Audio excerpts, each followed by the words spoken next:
Here he is live, Kevin Spacey playing Frank Underwood. Thanks for coming in this morning. Thank you for having me. So is he right there? Is Washington more exciting than Hollywood? Look, for me, it's like performance art.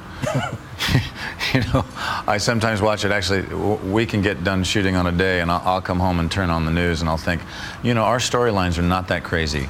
They're really not. With some exceptions. Again, I'm not going to give too much away from the second season, but it does seem like even President Obama has a little bit of Frank Underwood envy, the ruthlessly efficient Frank Underwood. I can imagine why he would. I mean, I've thought actually over the last year it must be really interesting for not just an American public, but people around the world to view a very effective Congress that gets things done. And so I can imagine he must feel, gosh, I wish we could move that quickly. How do you put the two together? I mean, clearly this show is striking a chord out there at a country at a time when the country hates Washington more than ever. Well, I've heard from lots of people, that some people feel that 99% of the show is accurate, and that the 1% that isn't is that you could never get an education bill passed that fast. Forget about every other crime you see over the course of the show. And you've got all these members of Congress. I want to show a group of them from nowthisnews.com who seem to have a little bit of Frank Underwood envy too. Oh, the bill's going to come up this Wednesday. I never make such big decisions so long after sunset and so far from dawn. It's still going to come up. I have no patience for useless things. Publicly. Oh, he's about to tell me. Yeah. McCarthy, who he's the House Republican whip. He's the House Republican whip, who was really very generous to me. I sort of shadowed him in the Capitol a little bit. To understand and learn what it's actually like to be the majority whip. But he actually said recently that, if I could kill just one member of Congress, I would never have to worry about another vote. I think that's pretty true. The example that would set. So what did you pick up from following him around?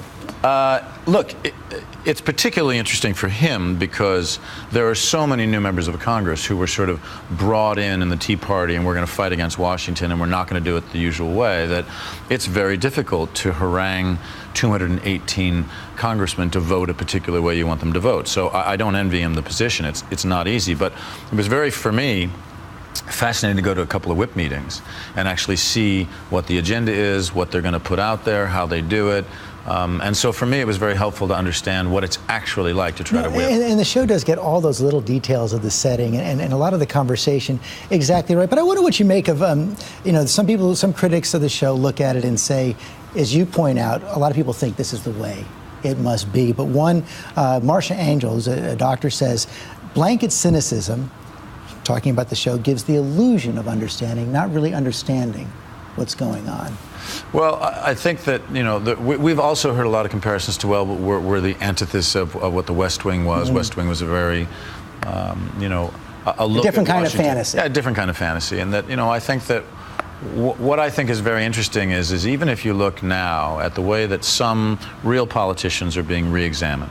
Lyndon Johnson is a character that my character in House of Cards admires. During his lifetime and certainly during his presidency, he took an enormous amount of criticism, certainly for his policies in Vietnam. But we also have to look at the fact that he passed 3 civil rights bills in a very short presidency.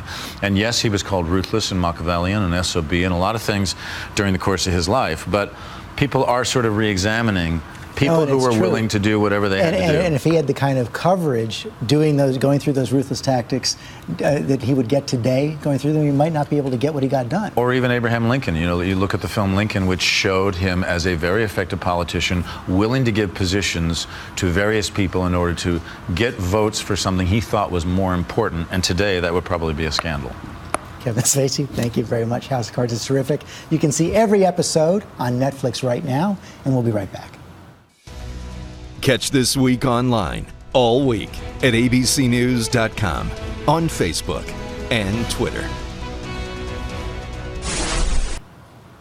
And now we honor our fellow Americans who serve and sacrifice. This week, the Pentagon released the names of 4 soldiers killed in Afghanistan.